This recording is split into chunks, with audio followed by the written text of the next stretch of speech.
네, 한 주간 여론 흐름 짚어보겠습니다. 홍형식 한길 리서치 소장, 이은영 휴먼앤데이터 소장 나오셨습니다. 어서 오십시오. 네, 안녕하세요. 안녕하세요.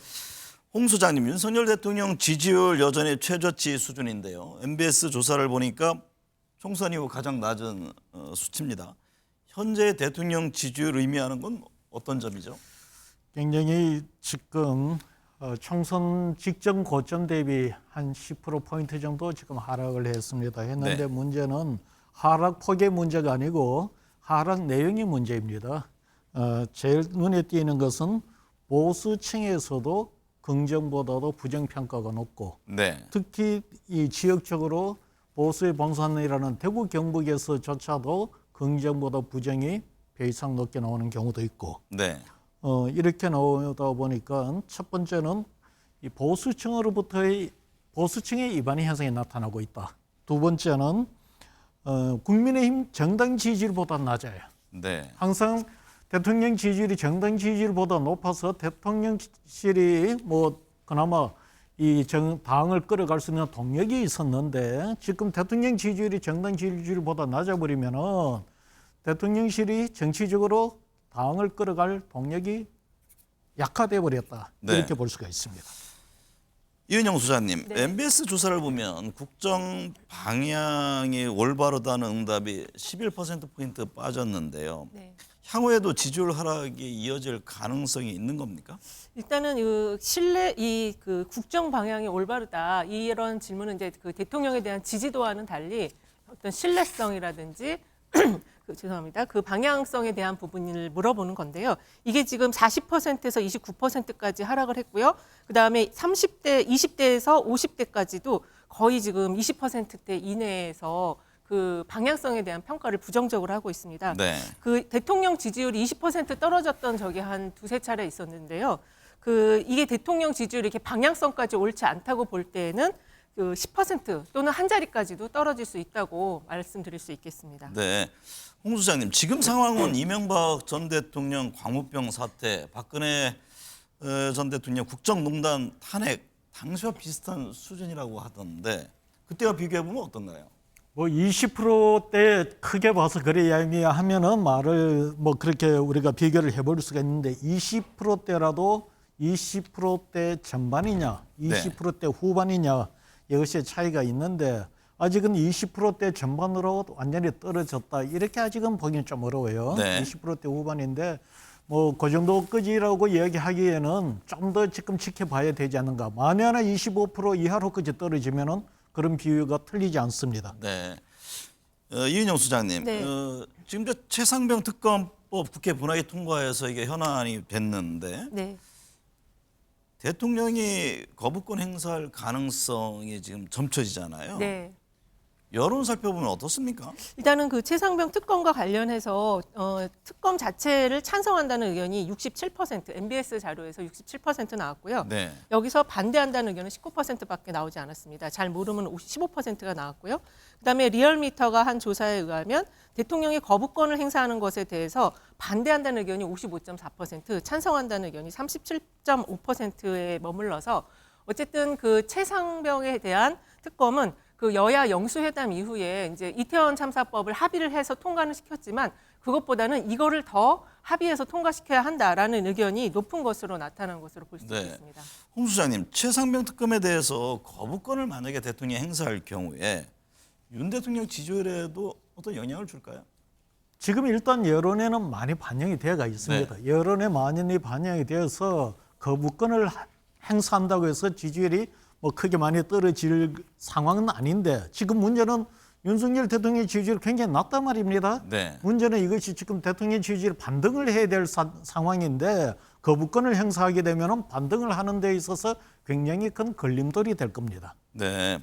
윤 대통령 지지율 최저치를 기록하는 가운데 국민의힘 지지율이 민주당보다 높은 것으로 나타나는 여론조사 결과들이 있던데요. 네. 이 점은 어떻게 해석해야 합니까? 일단은 그 정당 지지율이 대통령 지지율보다 한 3에서 4%포인트가량 높은 자료들이 지금 나오고 있어요. 그러니까 이거는 어쨌든 당정 분리 현상이 지금 나타나고 있는 것이고 이제 대통령의 어떤 그 윤심이 당과는 조금 이제 거리를 둬야 된다라는 의견이 당내에서 나오고 있는 것이고 최근에 그 여당 내에서 그 총선 평가한 자료들을 보면은 네. 그 윤심이 너무 이제는 당을 지배해서는 안 된다. 그게 이제 지금 뭐 원내대표나 당대표 선거까지 계속 그러한 흐름의 목소리가 나오고 있는 상황이거든요. 그래서 네. 이제는 자칫 잘못하면은 대통령이 계속 당을 지배하려고 할 때는 다음 선거도 우리가 이길 수 없다라는 생각하에서 대통령에 대한 탈당 요구, 역대 이제 계속 선거 끝나고 나면은 대통령에 대한 탈당 요구들이 과거에 있었던 것 같은 그러한 형태도 나타날 수 있을 것으로 보여집니다. 네. 홍 수장님, 4년 전 총선 직후 그때는 민주당 지지율이 크게 앞섰다면서요. 네. 근데 이번에는 왜 이런 흐름으로 갈까요? 일단 지금 범민주 지지층들이 조국 혁신당과 더불어민주당과 일단 당이 나뉘어져가 있죠. 네. 그래서 어쨌든 민주당 지지층이 무한정 이게 비율이 큰 게 아니에요. 일단 조국 혁신당이 지금 이렇게 분점을 하고 있는 것이 가장 큰 것이고, 두 번째는 이재명 현재 더불어민주당에 대한 어떤 국민들의 어떤 그 부정적인 또 평가도 분명히 있는 것도 사실입니다. 네. 그런 것이 같이 있다 보니까 선거에서는 대승을 했는데 정당 지지율은 지금 그 의석수만큼 끌어올리지 못하고 있는 형국입니다. 네. 그럼 대통령 국정 지지도와 당 지지율이 분리되어 나타나고 이유는 뭘까요? 일단은 이게 여야 영수회담을 분기점으로 해서 그 여야가 이제 대치 정국에서 좀 벗어나서 네. 각자의 전열을 좀 정비하는 시간을 가지면서 이제 지방선거를 준비해야 되는 흐름으로 가야 되는데 그렇지 않고 의제 설정도 의제에 통한 어떤 결과물도 없었고 그리고 다시 강대강 대결로 가는 흐름이 나타나기 때문에 그래서 이 차후의 선거를 바라본다면 이 흐름은 좀 멈춰야 된다라는 게 여당 내에서 나오는 목소리인 것 같아요. 그래서 네. 감정분리 현상이 나타나는 것 같습니다. 네. 홍 수장님, 이런 가운데 검찰이 김건희 여사 명품 가방 수수 의혹과 관련해서 전담 수사팀을 꾸려 수사에 속도를 내기로 했는데요. 민주당은 특검 거부 명분 쌓는다며 비판하고 있는데 여론은 어떻게 나타나고 있습니까?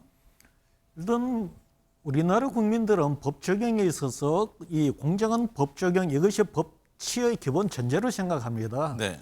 당연히 이 부분에 있어서는 이 검찰 조사나 어떤 형태로든 사법적으로 이 부분에 대한 명쾌한 결론이 나기를 바라고 있죠. 네. 그래서 여론상으로 놓고 본다면은 당연히 이 검찰 조사를 통해서 뭐 그게 안 되면 특검을 가서라도 이거를 규명을 해야 된다라는 게 이 기본적인 정서일 겁니다. 네. 그런데 이것이 지금 예를 보면 이게 언제적 이야기입니까? 거의 1년 가까이 됐죠. 네. 이런 식으로 유야무의 시간을 끄니까 국민들은 이제는 이 부분에 대해서 이 자체보다도 이것이 이렇게 오래 끄는 데 대한 그 부정적인 여론 역풍이 더 커지지 않을까 이렇게 보여집니다. 네.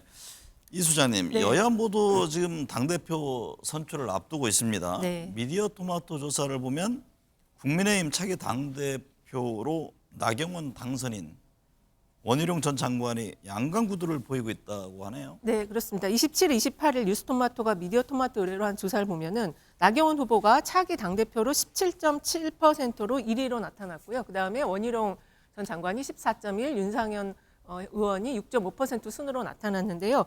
국민의힘 지지층 내부에서 보면은 원희룡 전 장관이 30.3, 나경원 의원이 28.5% 순으로 나타났어요. 근데 저기에는 그 기타 인물이 또 18.9%나 있는데 기타 인물 안에 그 한동훈 비대위원장, 전 비대위원장이 지금 포함될 수 있기 때문에 네. 한동훈 비대위원장이 들어오게 된다면 저 순위는 또 큰 변동을 가져올 수도 있다 이렇게 볼 수 있겠습니다. 국민의힘 당대표 선거까지 어떤 변수들이 있을까요? 지금 뭐 룰을 좀 바꿔야 된다 네. 이런 요구들이 크잖아요. 네, 당내에서는 지금 그 현재는 당원 100%로 당대표를 뽑는 걸로 돼 있는데 당내 이제 좀 선거를 진 어떤 후보들 등이 얘기하는 것은 5대5 민심과 당심을 5대5로 맞춰야 된다 이런 얘기가 있는 것 같고요. 그리고 지금 현재 원내대표 선거에서 그 연기가 되면서 아까도 이제 그 정호빈 전 의원님이 말씀하셨다시피 지금 이철규 후보가 원내대표에 등장하느냐 안 하느냐 이것도 향후에 미칠 영향이 굉장히 클 걸로 보여집니다. 네. 홍 수장님, 여론조사꽃 조사에 따르면 이재명 대표가 연임하는 것에 대해 공감하지 않는다는 여론이 소폭 많은 것으로 조사됐는데요. 이 대표 연임 문제는 어떻게 보고 있습니까?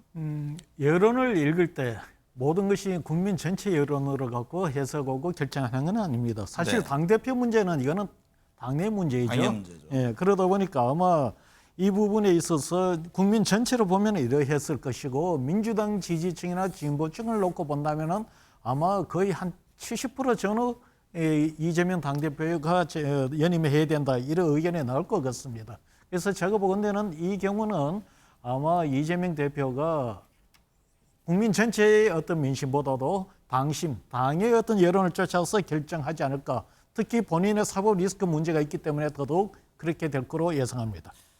이은영 소장님, 네. 민주당 새 원내대표로 박찬대 의원이 단독 출마해서 과반의 찬성을 얻어 사실상 추대된 거죠. 네, 그렇습니다. 박 의원이 원내대표 선출에 대한 여론은 어떻게 나타나고 있습니까? 일단 요거와 관련되는 뭐 조사가 있는 건 아닌데요. 과거에 이제 민주당 역사 속에서 보면 정세균 전 대표가 추대 형식으로 받아서 이제 원내대표 한 적이 있었는데 네. 어쨌든 지금 그 큰 승리를 한 이후에 가장 중요한 거는 이제 그 새롭게 들어온 그 초선 의원들을 포함해서 예전에 민주당은 이제 108번뇌라는 얘기가 있었던 것처럼 초선 의원들에 대한 어떤 관리 이것도 굉장히 중요하고 그리고 지금 대치 전국으로 이어지기 때문에 그 친명의 민심을 얻고 있는 박찬대 원내 대표가 되는 것에 대해서는 부정적인 생각은 없는 것 같고요. 그리고 그 법사위와 운영위를 확보하겠다라든지 또 그 윤 대통령이 거부한 법안들은 다 재발의하겠다라는 어떤 그 강경 기조를 계속 발언을 하고 있어서 그런 부분에 있어서는 또 그 당내 지지층의 여론은 또 긍정적인 것으로 좀 볼 수 있을 것 같습니다. 네. 홍영철 소장님, 국민의힘에서는 황우여 전 대표가 비대위원장으로 임명됐습니다. 재창당 수준의 혁신을 강조했는데 기대는 어떻게 나타나고 있나요? 지금 국민의힘 당 처지로 놓고 보면은 뭐 그것이 목표치로서 때에 따라서 레토릭이 될 수가 있습니다면은 그렇게 표현을 할 수가 있겠죠. 네. 그런데 지금 국민의힘의 가장 큰 문제는 혁신을 한다고 하지만 혁신을 할 수 있는 동력이 다 소멸되고 없습니다. 아마 네. 황우려 비대위원장의 가장 큰 역할은 그런 당내에 소진되어 버렸나 상실되는 그 혁신 동력을 되살리는 것이 가장 큰 문제가 될 겁니다. 네. 그러기 위해서는 지금 보면은 당내 혁신이 사라진 게 주류가 독점을 하면서 비주류가 완전히 밀려나면서 그런 문제가 발생했기 때문에 그러기 위해서는 비주류를 어떻게 받아들이냐. 거기에는 아마 이준석 개혁신당까지 포함이 될 겁니다. 네. 또 하나는 이거 비주류가 여기에 당에 참여를 해서 경쟁을 하려고 하면 조금 전에 말씀하셨지만은 이번 당 대표 경선 룰을 최소한 이전의 어떤 룰러라도 되돌리려는 작업이 필요할 텐데 황우려 그 위원장이 거기까지 갈 수 있을지는 제가 잘 모르겠습니다. 네. 근데 말씀하셨듯이 혁신 동력을 찾는 게 지금 중요한 과제잖아요. 네. 그 문제를 좀 헤쳐나갈 수밖에 없는 그런 상황으로까지 내몰린 건 아닐까요? 뭐 모르겠습니다만은 지금 우리가 정당 지지율뿐만 아니고 진보 보수를 예를 보면은 국민의힘이 딱 보면은 보수층의 지지율을 하고 거의 비슷한 수준으로 보수의 가치가 있습니다. 네. 그걸 탈피하기 위해서는 당연히 그렇게 해야 되는데 지금 현재 국민의힘 내부의 어떤 그 논의 구조나 의사 결정 구조가 그렇게까지 나아갈 수 있을지 국민들이 기대하는 것이 반신반의하는 지금 이런 상황이죠. 네. 이은영 소장님. 네. 차기 국회의장 적합도에 대한 조사들을 보면 추미애 당선인이 압도적인 것으로 네. 나타났습니다. 예, 근데 이게 의원들이 뽑는 거잖아요. 그렇습니다. 과연 여론 흐름과 최종 결과가 어떻게 될지 이것도 관심사입니다. 일단은 그 여론의 흐름은 정말로 그 추미애 지금 그 의원이 당선인이 압도적으로 1위를 하고 있고 당 지지층에서는 더 큰 폭으로 1위를 달리고 있습니다. 그리고 다른 후보들은 거의 지금 한 자리 숫자인데 그래서 지금 이 요구 이제 당 지지층의 요구는 당심을 받아서 이번에 그 투표를 하게 된 의원들이 그 흐름을 그대로 받아달라는 요구를 하고 있는데 사실 그 민주당의 경우도 결선 투표제를 지금 도입하려고 하고 있거든요. 그래서 네. 결선 투표제 도입을 통해서 어떤 그 지각 변동이 일어날 수 있을지. 근데 지금 현재 그 여론조사 나오는 거로 보면은 아무래도 좀 당심과 지지층의 민심을 받아서 가는 흐름으로 의원들도 선택을 하게 되지 않을까 이렇게 좀 전망은 되고 있습니다. 네. 홍 소장님, 조국 혁신당이 22대 국회 개원을 앞두고 정부 심판 논의가 지속적으로 강조하고 있습니다. 최근 여론조사에서도 조국 혁신당 여전히 돌풍이라고 볼 수 있을까요? 지금 말이 쉬워 10%대지 쉬운 게 아니에요. 이게 네. 상대평가에서 지금 현재 선거 이후에도 10%대 이상의 지지율을 유지하는 것은 돌풍이라고 표현해도 뭐 틀리지는 않습니다. 네. 그런데 이런 지지율이 앞으로 유지될 것인지 여부에 대해서는 지금 조국 혁신당의 지지층의 성격을 놓고 보면은 제가 볼 때는 큰 변화 없이 유지가 될 가능성이 커요. 물론 전제는 조국 대표의 어떤 사법 리스크라든가 이런 문제가 없는 상황에서 그렇게 보여지고 그런 의미에서 이거는 정치적으로 그렇게 간다고 봐야 되고 이제 그 돌풍이라 그랬을 때는 선거에서 그것이 표출이 되지 않겠어요? 네. 지방선거에도 참여하겠다는 뜻을 밝히고 만에 있잖아요. 하나 제가 보건대는 조국 혁신당이 조국 대표의 어떤 사법 리스크 없이 그냥 간다면은 다음 지방선거에서 특히 호남 쪽 이런 쪽에서는 굉장히 큰 돌풍이 일어날 가능성이 있습니다. 네. 이 소장님, 네. 이준석 개혁신당 대표도 연일 목소리를 내고 있습니다. 네. 세대 기반 제3지대 정당이라는 이야기가 나오는데 22대 국회에서 어떤 모습 기대해 볼 수 있을까요? 네, 어쨌든 이번 총선에서 제3지대 정당은 참 어렵다 이런 게 결과가 나온 걸로 보입니다. 이준석 신당, 개혁신당이 3.6% 득표를 밖에 갖지를 못했거든요. 그리고 그 방송 3사 출구조사 보면은 그 개혁신당을 지지하는 그 지지층이 20대 남자가 상당히 많고 또 20대 여자층은 또 그렇지 않고 이런 식으로 나타나서 이 세대의 어떤 성별의 흐름을 속에서 그것도 포션이 크게 가져가지는 못하고 있다라고 볼 수 있을 것 같아요. 그래서 앞으로 이준석 신당은 그 이제 향후 대선 국면에서 어떤 그 역할을 할 것인지 그 속에서 자신의 어떤 지지 기반을 더 확장할 수 있는지 이것을 더 주안점으로 삼아야 되지 않을까 싶습니다. 추 이제 범보수 재편 그러니까 이른바 국민의힘과의 하나가 되는 그런 흐름에 대한 전망은 어떻습니까?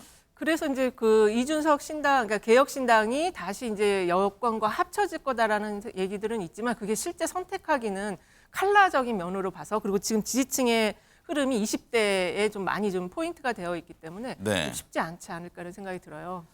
홍 소장님, 민주당이 주장하는 전 국민 민생 지원금에 대한 여론이 조사기관마다 좀 다른 결과를 보이고 있는데요. 지금 대통령실과 여당은 반대 입장이고 그럼 각 당 지지율이라든가 대통령 국정 지지도에는 어떤 영향을 줄까요?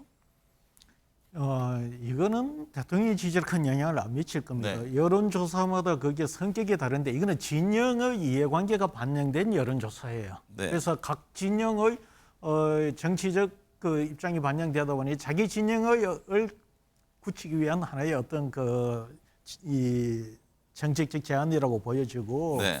그런 차원에 되고 제가 보건대는 이것이 윤석열 대통령이 이 입건에 대해서 반대했다고 해서 크게 지지율 떨어지고 이러지는 않을 것 같습니다. 네. 이재명 당대표 연임에 대한 얘기들이 지금 나오잖아요. 네. 민주당 안에서도 갑론을박이 있던데 이은영 소장님은 어떤 전망을 하고 계세요? 일단은 이제 대체적으로 현재 정치문법은 이재명 대표가 연임하지 않는 게 더 네. 좋다. 왜냐하면 대선을 준비해야 되기 때문에. 그런데 지금 이재명 대표의 그 과거의 선택들을 보면 우리들이 생각하는 정치문법과는 좀 다른 선택을 통해서 자기 성공을 일구어 왔거든요. 그래서 이번에도 이제 어떤 선택을 하실지는 좀 지켜봐야 되겠지만 연임을 함으로써 조금 어떤 그 안정화, 그 당내의 어떤 안정적인 흐름을 이재명 대표 중심으로 안정된 흐름을 가져가게 되지 않을까 이렇게 좀 전망하고 있습니다. 홍 소장님은 어떻게 보세요? 득과 실이 분명히 있을 것 아닙니까? 어떤 부분에서 그렇게 이재명 대표 연임을 했을 경우에. 가장 큰 득은 아무래도 사법 리스크 대응에 있어서 가장 큰 문제고 사실 다음 대선과 관련해서는 이번 총선에서 친명계 중심으로 완성을 했기 때문에 다음 대선 경선은 거의 프리패스가 된단 말입니다. 네. 그래서 아마 이재명 대표 입장에서는 제일 이제 중요한 문제가 사법 리스크 관리 문제이기 때문에 그 부분에 있어서 아무래도 당대표로 있는 것이 정치적으로 야당, 정부 이런 쪽에서는 더 부담을 줄 수가 있으니까 제일 큰 문제고 그만큼 문제는 그 사법 리스크를 당대표라는 직으로 해서 만회하나 대응을 하려고 한다면 그거는 분명히 국민 민심 전체로 놓고 보면은 역풍을 맞게 되가 있습니다. 네. 그 부분은 뭐 제가 이야기 안 해도 다 아는 사안일까 아니 그렇게 생각합니다. 이번 한 주간 지지율 여론에 영향 미칠 현안은 어떤 게 있습니까? 저는 이제 공수처 수사를 꼽으려고 하는데요. 일단 현재 지금 공수처 수사가 굉장히 속도감 있게 진행이 되고 있고 다음 주면은 그 신원철 전 차관이나 이동섭 전 장관까지 지금 수사를 할 가능성이 높아 보여요. 그리고 그것이 지금 여론 흐름 속에서는 굉장히 말이 서로 간에 안 맞고 있는 상황이어서 그리고 대통령 거부권 행사까지 이어질 것이기 때문에 그 공수처 수사가 좀 가장 중요한 전국 현안일 거라고 보고 있습니다. 홍 소장님은요?